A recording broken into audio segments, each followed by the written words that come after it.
ভাইটি-ভণ্টিসকল তোমালোক সকলোকে আলোচনা একাডেমীৰ অন্য এটা ভিডিঅ' ক্লাছলৈ আন্তৰিক স্বাগতম জনাইছোঁ আৰু আজিৰ এই ক্লাছটো তোমালোকৰ বাবে আমি লৈ আহিছোঁ তোমালোকৰ বিজ্ঞান পাঠ্যপুথিৰ মানুহৰ চকু আৰু বাৰেবৰণীয়া পৃথিৱী এই লেচনটোৰ MCQ কেইটা আৰু এই ক্লাছটোত তোমালোকক যিকেইটা MCQ দেখুওৱা যাব এইকেইটা MCQ অলৰেডি 2024ৰ এক্সামত আহি গৈছে মানে 2024 চনত যিটো HSLC এক্সাম হৈছিল সেই এক্সামত ইয়াৰে কিছুমান প্ৰশ্ন আহি গৈছে গতিকে ক্লাছটো সম্পূৰ্ণ শেষলৈকে চাবা তোমালোকৰ আজিৰ এই ভিডিঅ' ক্লাছটো তোমালোকৰ কমপ্লিট MCQ খিনি ক্লিয়াৰ হৈ যাব ওকে সো এক নম্বৰ প্ৰশ্নটো হৈছে যে এজন লৰাই তেওঁৰ চকুৰ পৰা 17 সেন্টিমিটাৰ দূৰত ৰখা বস্তু দেখা নাপায় কিন্তু তেওঁৰ চকুৰ পৰা 40 সেন্টিমিটাৰকৈ অধিক দূৰত্বত থাকিলে বস্তুটো দেখা পায় এতিয়া এই ভুল শুধৰণি কৰিব পাৰে কিহৰ দ্বাৰা শুদ্ধ উত্তৰ হৈছে উত্তল লেন্স ব্যৱহাৰ কৰি অৰ্থাৎ তুমি তোমাৰ চকুৰ সন্মুখলৈ তুমি যদি 17 সেন্টিমিটাৰ মানত যদি তুমি কিবা এটা বস্তু ৰাখা তোমাৰ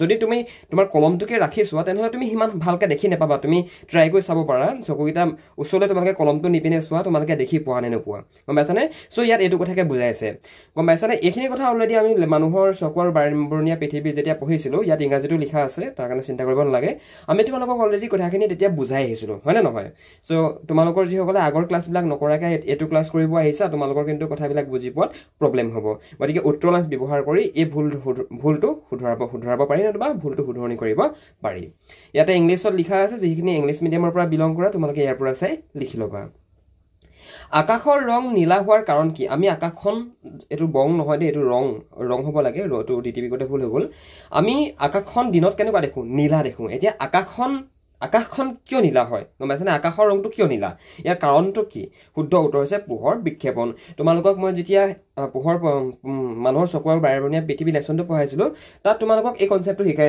কৈছিলো যে মই তোমালোকক যে জলীয় বাষ্পৰ পৰা আৰম্ভ কৰি কিয় গম পাইছানে আমাৰ আকাশৰ ৰং আমি কিয় নীলা দেখো লগতে আমি ৰামধেনুত যে আমি ৰং দেখো সাতটা ৰং হে সাতটা ৰং কিয় দেখো ওকে সো গোটেইখিনি কথা বুজাই আহিছো হে ক্লাছ কেইটা চাই আহিবা তেতিয়া তোমালোকে বুজি পাবা আৰু এইখিনি প্ৰশ্ন একচুয়ালি ইয়াত যি চাৰিটা প্ৰশ্ন দেখুৱা গৈছে এইখিনি একচুয়ালি 2024ত আহি গৈছে সো হেতু কাৰণে তোমালোকক পুনৰবাৰ আমি দেখাই দিছো বাকি ক্লাছত আগবঢ়াৰ আগতে তোমালোকৰ যদি কোনোবা ষ্টুডেন্টৰ বিজ্ঞান বিষয়টো বুজি পোৱাত অসুবিধা হয় যদি আমাৰ ফলৰ পৰা ঘৰতে বহি অনলাইন ভিত্তিত টিউচন কৰো বুলি ভাবিছা যদি ক্লাছ কৰো বুলি ভাবিছা তেনেহলে ইয়াত যেটো WhatsApp নম্বৰ দিয়া গৈছে WhatsApp নম্বৰটো তোমালোকে মানে ফোন কৰিব পাৰা নতুবা মেছেজ কৰিব পাৰা আমি তোমালোকৰ দশম শ্ৰেণীৰ ছাত্ৰ-ছাত্ৰী সকলৰ গোটেইকেইটা সাবজেক্টৰে অনলাইন ক্লাছ কৰি আছো গতিকে তোমালোকৰ যদি কোনোবা আগ্ৰহী হোৱা মেট্ৰিক পৰীক্ষাৰ কাৰণে যদি তোমালোকে প্ৰিপাৰেচন চলাই আছা যদি কিবা এটা বিষয় টান পাইছা তোমালোকে আমাৰ ফলৰ পৰা ঘৰতে বহি মোবাইলটোতে WhatsAppৰ মাধ্যমেৰে ক্লাছ কৰিব পাৰিবা তাৰ কাৰণে জাস্ট WhatsAppত আমালৈ মেছেজ কৰা নতুবা ঘৰৰ মা দেউতাৰ পাৰমিশন লৈ ফোন কৰিব পাৰা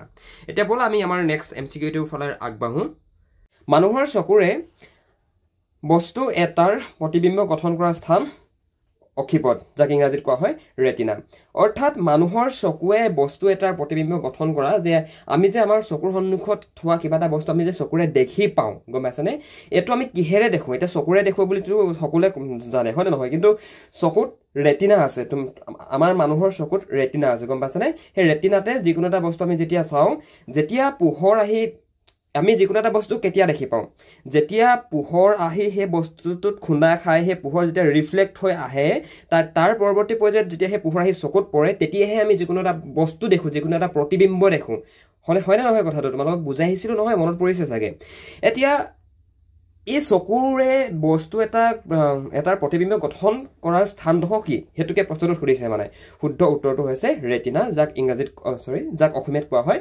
অক্ষিপট বুজিলা একেবাৰে উজু হয় MCQ এটা জাস্ট তোমালোকে অকমান বস্তুবিলাক ষ্টাডি কৰিলে আৰামছে পৰীক্ষাৰ কাৰণে নিজকে প্ৰিপেয়াৰ কৰি ল'ব পাৰিবা সুস্থ চকুৰ বাবে চকুৰ নিকট বিন্দুৰ অৱস্থান চকুৰৰ পৰা শুদ্ধ উত্তৰ হৈছে 25 সেন্টিমিটাৰ তোমালোকে ইনে এটা কথা মন কৰিবা তোমালোকে এটা নিৰ্দিষ্ট ডিসটেন্সত থোৱা বস্তুটোহে তোমালোকে স্পষ্টকৈ দেখি পোৱা তুমি যদি চকুটো একেবাৰে যদি ক্লোজত চকুটো একেবাৰে যদি সন্মুখলৈ একেবাৰে ওচৰলৈ যদি তুমি যিকোনো এটা বস্তু আনি লোৱা তেনেহলে তুমি ট্ৰাই কৰি চোৱা তোমাৰ কলমটোকে ট্ৰাই কৰি চোৱা তুমি সেই কলমটো কিন্তু দেখি নাপাবা গম পাইছানে সো সেইখিনি কথাকে মানে ইয়াৰ MCQ টাইপত তোমালোকক সেবাৰ ফালৰ পৰা বনাই দিব পাৰে মানে পৰীক্ষাৰ বাবে ওকে চকুৰ কি অংগৰ ক্ৰিয়াৰ বাবে চকুৰ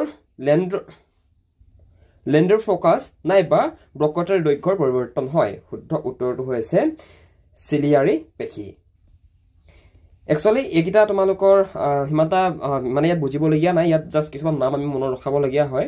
মানে তোমালোকৰ মানুহৰ চকুৰ বাৰেবৰণীয়া পৃথিৱীৰ লেচনটোত এই চকুটোৰ এটা পিকচাৰ আছে, তোমালোকে চকুটোৰ পিকচাৰটো ভাল ধৰণে মন কৰিবা। তাত ৰেটিনা কোনডোখৰত আছে, অ'কে, চিলিয়াৰী মাচলছ মানে চিলিয়াৰী পেশী কোনডোখৰত আছে, গোটেইখিনি বস্তু তাতে লিখা আছে মানে। আৰু তাত তলত এক্সপ্লেইনো কৰা গৈছে যে কি কোনটো অংগৰ কাম কি মানে, হয়নে নহয়? তোমালোকৰ লগত নিয়ন্ত্ৰণ সমন্বয় আমি যেতিয়া আলোচনা কৰিছিলোঁ তেতিয়াও কথাবিলাক এনেকুৱা ধৰণে আছিল মানে। অ'কে গাইজ, নেক্সটটো মন কৰা। নেক্সটটো হৈছে ৰামধেনু। ৰামধেনু বুলি কৈ এডোখৰতে ডায়েৰী দিয়া আছে। মানে ৰামধেনু কি? অ'কে, ৰামধেনু কি বুলি কোৱাৰ লগে লগে তোমালোকে নিশ্চয় জানা, সূৰ্যৰ পোহৰ গোটেই 7টা পোহৰ, আৰু যেতিয়া তোমাৰ ৰামধেনু যেতিয়া গঠন হয়, সেই ৰামধেনুৰ মানে সেই ৰামধেনু কিয় গঠন হয় তোমালোকক বুজাই আহিছোঁ। ৰামধেনু আমাৰ বায়ুমণ্ডলত থকা যিবিলাক জলীয় বাষ্প, তোমালোকে পানী এবং লৈ ওপৰলৈ এনেকৈ চিটিয়াই পিনে চাব পাৰা। সেই পানীৰ মাজেদি সূৰ্যৰ পোহৰটো পাৰ হৈ আহোঁতে মানে ৰিফ্লেক্ট আমি দেখোঁ, যাক আমি ৰামধেনু বুলি কওঁ, হয়নে নহয়? এতিয়া তোমালোকক প্ৰশ্নটো যদি এনেকুৱা ধৰণে দিয়ে, এনেকুৱা ধৰণে 4টা বিভিন্ন ধৰণৰ অপশ্যন দিব। এতিয়া উত্তৰটো অপশ্যনকেইটাৰ ওপৰত নিৰ্ভৰ কৰিব। এইটো কথা সদায় মনত ৰাখিবা, ঠিক আছে? এতিয়া ৰামধেনু ইয়াত শুদ্ধ অপশ্যনটো কি? সূৰ্যৰ বিপৰীত দিশত সৃষ্টি হয়। এতিয়া ৰামধেনু সূৰ্যৰ বিপৰীত দিশত মানে কি? এইটো যদি সূৰ্য হয়, এইটো মন কৰা, এইটো যদি সূৰ্য হয় তেনেহ'লে সূৰ্যৰ অপজিট ছাইডে ৰেইনব' নতুবা ৰামধেনুৰ গঠন নতুবা সৃষ্টি হয়, বুজিলা? অ'কে, সূৰ্যৰ পোহৰৰ বৰ্ণালী পাবলৈ প্ৰিজমৰ ব্যৱহাৰ কৰা প্ৰথমগৰাকী বিজ্ঞানী আছিল নিউটন। অ'কে, নিউটনে পোনপ্ৰথমতে প্ৰিজমৰ ব্যৱহাৰ তেখেতে মানে কৰিছিলে, নতুবা তেখেতে বস্তুটো আৱিষ্কাৰ কৰিছিলে। সূৰ্যৰ পোহৰ কেইটা ৰঙেৰে গঠিত? 7টা ৰং, আৰু সেই 7টা ৰঙে কি বুলি কয় আমি ৰামধেনু নতুবা ৰেইনব'ত আমি দেখিবলৈ পাওঁ। এইটো প্ৰশ্ন ইম্পৰ্টেণ্ট হয় যে সূৰ্যৰ পোহৰ কেইটা ৰঙেৰে গঠিত। আমি যে সূৰ্যৰ পোহৰ দেখোঁ, আমি এটা পোহৰে দেখোঁ নেকি? নহয় মানে, গম পাইছানে? সূৰ্যৰ পোহৰত 7টা কালাৰ, 7টা ৰং সোমাই থাকে, গম পাইছা? এইটো কথা সদায় মনত ৰাখিবা। কালাৰ কিমানটা আছে সূৰ্যৰ সূৰ্যৰ পোহৰত? 7। অ'কে, মায়োপিয়াগ্ৰস্ত ৰোগীৰ বাবে লেন্স ব্যৱহাৰ কৰা হয়। শুদ্ধ উত্তৰটো হৈছে অৱতল লেন্স। দীঘল তৰংগ দৈৰ্ঘ্যৰ পোহৰ কি? শুদ্ধ উত্তৰ হৈছে ৰঙা। মানুহৰ চকুৰ লেজৰ ফ'কাছ দৈৰ্ঘ্য সালসলনি কৰি বিভিন্ন দূৰত্বত অৱস্থিত বস্তু ফ'কাছ কৰিব পাৰে। ইয়াৰ কাৰণ হ'ল উপযোজন ক্ষমতা। অৰ্থাৎ তোমালোকে অলপ দূৰত 1 মিটাৰ আঁতৰত, 2 মিটাৰ আঁতৰত, 3 মিটাৰ আঁতৰত, নতুবা 2-3 ফুট আঁতৰতো যদি কিবা বস্তু অলপ থৈ লোৱা, তেনেহ'লে তোমালোকে যিটো বস্তুত ফ'কাছ কৰিব বিচাৰা সেইটো বস্তুতে তোমাৰ ফ'কাছ হৈ যাব, আৰু বাকীখিনি বস্তু আমাৰ ব্লাৰ লাগিব। মানে ফৰ এক্সাম্পল আমাৰ পৰ্ট্ৰেট মোড নতুবা DSLR বিলাকত যে বেকগ্ৰাউণ্ডটো ব্লাৰ হৈ যায়, সেনেকুৱা ব্লাৰ হৈ যায়। তোমালোকে নিজে চাইছা মানে বস্তুটো। তোমালোকে সন্মুখত যদি কিবা এটা বস্তুলৈ সম্পূৰ্ণ ফ'কাছ দি দিয়া, তেনেহ'লে তোমালোকে কিনাৰৰ ওচৰ পাজৰ বস্তুবিলাক তোমালোকৰ চকুতে তোমালোকে অনুমান কৰিছা, বস্তুটো ট্ৰাই কৰিছা, ব্লাৰ হৈ যায়। দেখিছানে বাৰু? ব্লাৰ হৈ গৈছে, নিশ্চয় অনুভৱ কৰিছা বস্তুটো। এতিয়া এইটো কি কাৰণে হয়? এইটো আমাৰ উপযোজন ক্ষমতাৰ কাৰণে হয়, বুজিলা? এতিয়া উপযোজন ক্ষমতা কি? এতিয়া তোমালোকে প্ৰশ্ন কৰোঁ বুলি ক'লেও পাৰা, কিতাপতে দিয়া আছে, পঢ়ি ল'বা সেইখিনি। নিয়মীয়া দৃষ্টিৰ সদ্য প্ৰাপ্তবয়স্কৰ বাবে স্পষ্টকৈ দেখাৰ ন্যূনতম দূৰত্ব হ'ল, শুদ্ধ উত্তৰ হৈছে 25 চেণ্টিমিটাৰ। অল ৰাইট, নেক্সট মন কৰা। সূৰ্যোদয় আৰু সূৰ্যাস্তৰ সময়ত আকাশৰ ৰং ৰঙা হোৱাৰ কাৰণ কি? এইটো বঙা নহয় দেই, ৰঙা। এইটো ৰটো মানে ব হৈ থাকিলে। কম্পিউটাৰত যেতিয়া আমি DTP কৰা হয়, তেতিয়া এটা ৱৰ্ড মানে মিচিং হৈ যায়, মানে আমি আনিবগৈ নোৱাৰোঁ মানে। অ'কে, ভুল হৈ যায় কেতিয়াবা, সেইটো নিজে চাই ল'বা। অ'কে, এইটো বঙা নহয় দেই, ৰঙা।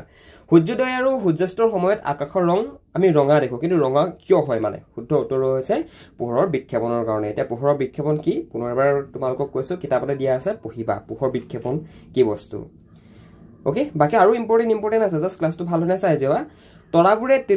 তৰাবোৰে তিৰবিৰাই থকাৰ কাৰণ হ'ল, আমি যে আকাশৰ তৰাবিলাক যে এনেকৈ তিৰবিৰ মানে জিলিক জালাক কৰি থাকে, দেখিছানে বাৰু তোমালোকে? আকাশৰ তৰাবোৰ ৰাতি যদি আকাশখন চাফা হৈ থাকে, আকাশত যদি ডাৱৰ নাথাকে, ৰাতি বাহিৰলৈ ওলাই চাবা, দেখিবা যে তৰাবিলাক মানে জিলিকি থাকে, তিৰবিৰাই থাকে। এতিয়া কিয় তিৰবিৰাই থাকে? শুদ্ধ উত্তৰ হৈছে পোহৰৰ বায়ুমণ্ডলীয় প্ৰতিসৰণ। পোহৰৰ প্ৰতিসৰণৰ বাবে আমি তৰাবিলাক তিৰবিৰাই থকা দেখোঁ। এতিয়া আমি যিবিলাক আমাৰ নিজৰ চকুৰে দেখি পোৱা যিবিলাক আমি তৰা, মানে আমি যিবিলাক তৰা বুলি কওঁ, মানে যিবিলাক দেখি পাওঁ, একচুৱেলি সিহঁতৰ নিজৰ পোহৰ নাই। সিহঁতৰ গাত একচুৱেলি কি হয়, সূৰ্যৰ পোহৰ যেতিয়া সেই সৰু উল্কাপিণ্ড, সেই সৰু গ্ৰহাণুপুঞ্জবিলাকত যেতিয়া পৰে, মই তৰা কনচেপ্টটো বুজাই আছোঁ, সেইবিলাকত যেতিয়া পৰে, তাৰ পৰা কি হয়, তাৰ পৰা সেই পোহৰটো ৰিফ্লেক্ট কৰি মানে পৃথিৱী আহি যায়।